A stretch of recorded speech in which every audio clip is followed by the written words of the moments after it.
BSP supremo Mayawati ने BJP पर बड़ा पलटवार किया है। उन्होंने रोजी रोटी को लेकर बड़े सवाल उठाए हैं। सोचिए, देश की मीडिया में मुगल औरंगजेब का मुद्दा छाया हुआ है। बीएसपी सुप्रीमो मायावती ने कुछ बड़े सवाल उठाए हैं, वो भी बताऊंगा। शेयर बाजार में ऐतिहासिक गिरावट और लोगों के हजारों करोड़ डूबने में औरंगजेब का कितना योगदान है। प्रोफेसर रविकांत ने ये बड़ा तंज किया है। बोध गया का आंदोलन लगातार बड़ा होता जा रहा है। नमस्कार, मैं शंभू कुमार सिंह और आप देख रहे हैं नेशनल दस्तक। आज खबर की शुरुआत फ्रैंक खजूर से। बहुजन समाज के एक बड़े पत्रकार का निधन हो गया है। बहुजन समाज ने एक बड़ा पत्रकार खो दिया है। सोचिए, भारत का सबसे तेज तरार इमरान खान की बायोग्राफी लिखी, मुलायम सिंह यादव की बायोग्राफी लिखी, जो सोशलिस्ट नाम से मैगजीन चलाते थे। भारत का सबसे वर्सटाइल पत्रकार, जिसको शायद टीवी अखबार आपको नहीं बताएगा। इसलिए मैं बार बार कहता हूं कि इस देश के शोषित वंचित समाज, खासकर एससी, एसटी, ओबीसी, किसान, अल्पसंख्यकों को अपने उन तमाम रहनुमाओं के बारे में जानना चाहिए, चाहे वो पत्रकार हों, वकील हों। सोचिए, जो देश जातिवादी वजहों से कबीर की तस्वीरें नहीं टांगता है, संत शिरोमणि रविदास की तस्वीरें नहीं टांगता है, फूले, पेरियार, अंबेडकर की तस्वीरें नहीं टांगता है, यहाँ तक कि उनकी मूर्तियां तोड़ता है, वो आज के समय के फूले जगदेव बाबू की हत्या कर सकता है। जो लालू यादव, मुलायम सिंह यादव, मायावती जी से जाति वजह से नफरत कर सकता हो, वो आपके पत्रकार को कैसे बर्दाश्त कर सकता है। तो सोचिए, तमाम बहुजन महापुरुषों को जिस देश में नीचे दिखाया जाता है, आलोचना होती है, जिनकी मूर्तियां तोड़ी जाती है, जिनको अपशब्द कहे जाते हैं, तमाम पॉलिटिकल नेताओं को, चाहे जननायक कर्पूरी ठाकुर हों, इन तमाम लोगों को जिस तरह से मिसलीड किया जाता है, इसका मतलब है कि आज भी हम जैसे लोग जो शोषित वंचित समाज की बात करते हैं,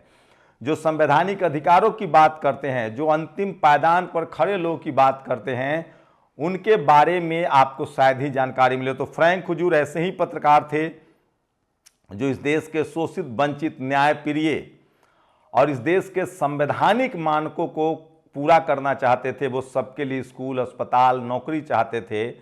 वो हमेशा से सत्ता से सवाल करते थे। वो संविधान के साथ थे और वो सामाजिक न्याय, इक्वालिटी, फ्रेटर्निटी के पक्षधर थे और इस पर वो लिखते थे। अब वो नहीं रहे, तो टीवी अखबार शायद न बताए, लेकिन सोशल मीडिया उनके श्रद्धांजलि देने वालों से रंगा हुआ है।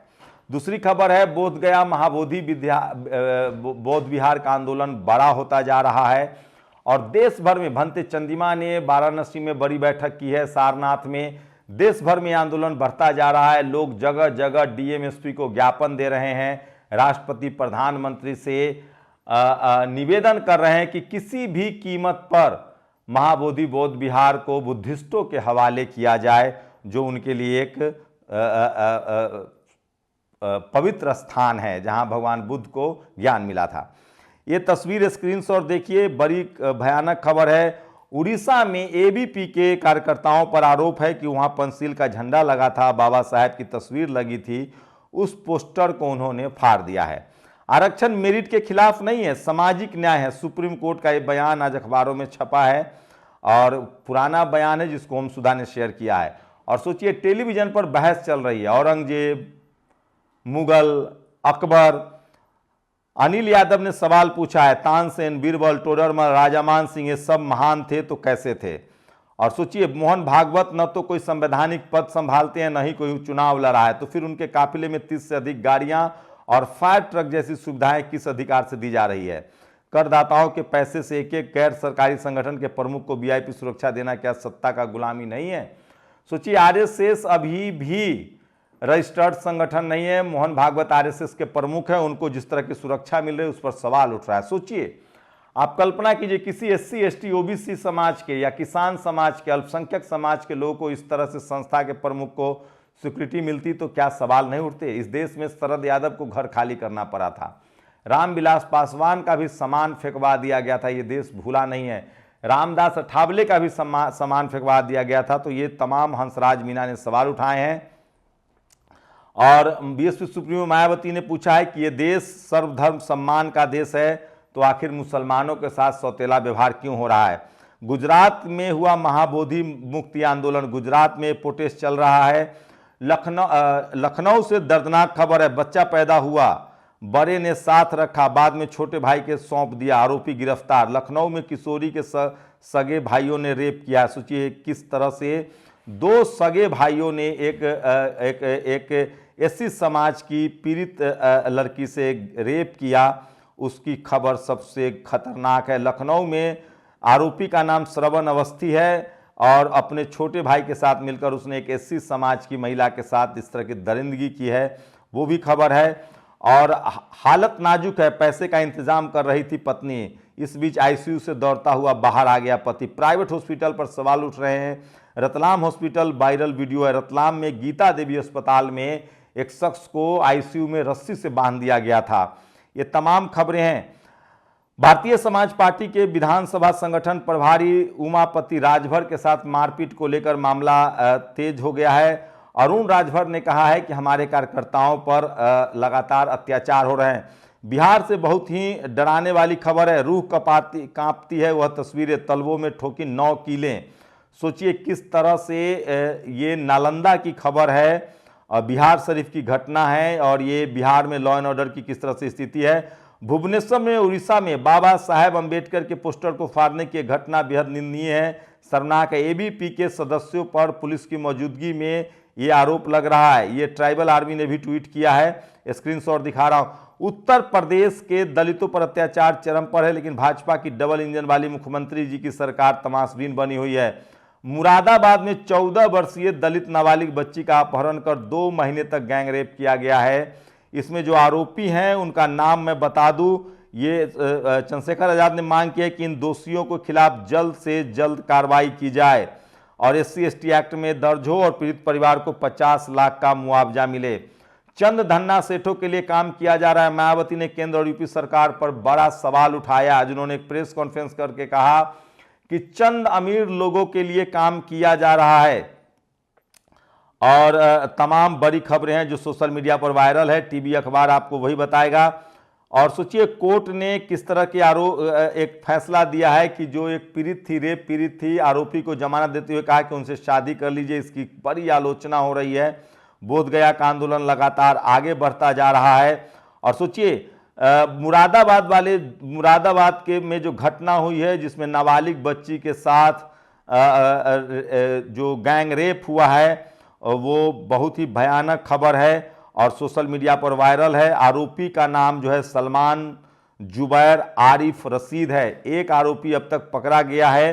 तो तमाम सोशल मीडिया पर लोग लिख रहे हैं 4 Muslims gang raped in tortured and 14 years Dalit girl in Moradabad.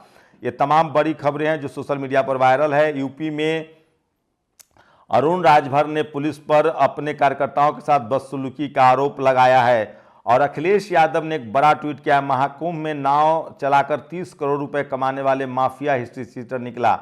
ये तमाम खबरें जो हैं सोशल मीडिया पर चल रही है।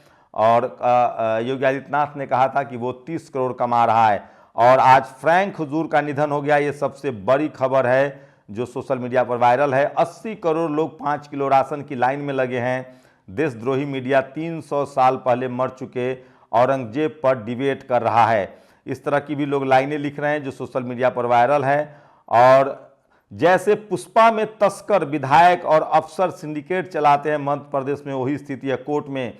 तो ये एक जज हैं जिन्होंने ये बड़ी टिप्पणी की है। और इस तरह की टिप्पणी जो है एक मध्य प्रदेश हाई कोर्ट की लार्जर बेंच ने जंगलों की अवैध कटाई को लेकर सरकार की नीतियों पर सख्त रुख अपनाया है।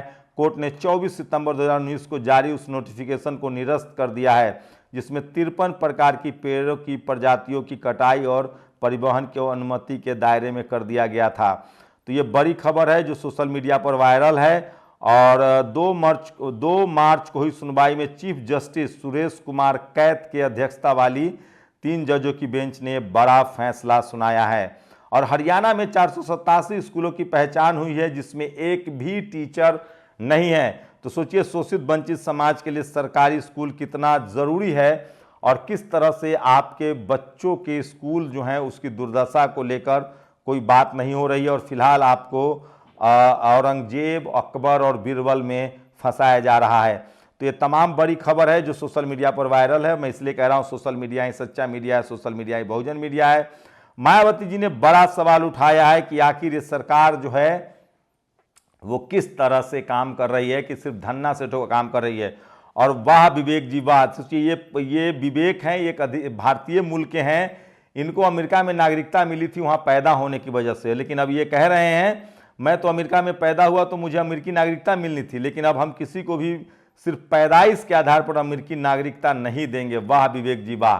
तो भारतीय मूल का एक जो अमेरिकन अधिकारी है वो भारतीय मूल के लोगों के लिए ही कब्र खोद रहा है कि वो बन गए अब अमेरिका के नागरिक, बाकी लोगों को वो अमेरिका के नागरिक नहीं बनने देंगे। तो अमेरिका में भी जब से दलित वंचित शोषित समाज के लोग जाने लगे हैं तभी से ये सारे सवाल उठ रहे हैं, और वहाँ से कोशिश है कि जो शोषित वंचित समाज के जो मजदूर बनकर अमेरिका जा रहे हैं उनको जाने न दिया जाए, और इसलिए सख्ती है। और ये महाबोधि बिहार आंदोलन का बड़ा होता जा रहा है, और ये तस्वीरें हैं जिसमें वो 4 शख्स हैं जो इस आंदोलन को लीड कर रहे हैं, जिसमें विलास खरात हैं, आकाश लामा है और 2 भंते जी भी हैं जो एक साथ बैठे हुए। ये तस्वीरें, और मैं देख सकता हूं कि आपने मंगलसूत्र या बिंदी नहीं पहनी। अगर आप एक विवाहित महिला की तरह व्यवहार नहीं करती हैं तो आपके पति आप में दिलचस्पी क्यों दिखाएंगे। पुणे डिस्ट्रिक्ट कोर्ट के एक जज के इस फैसले की ये लोग कौन से कानून की किताब पढ़कर जज बन जाते हैं। हंसराज गोयल ने यह बड़ा ट्वीट किया है।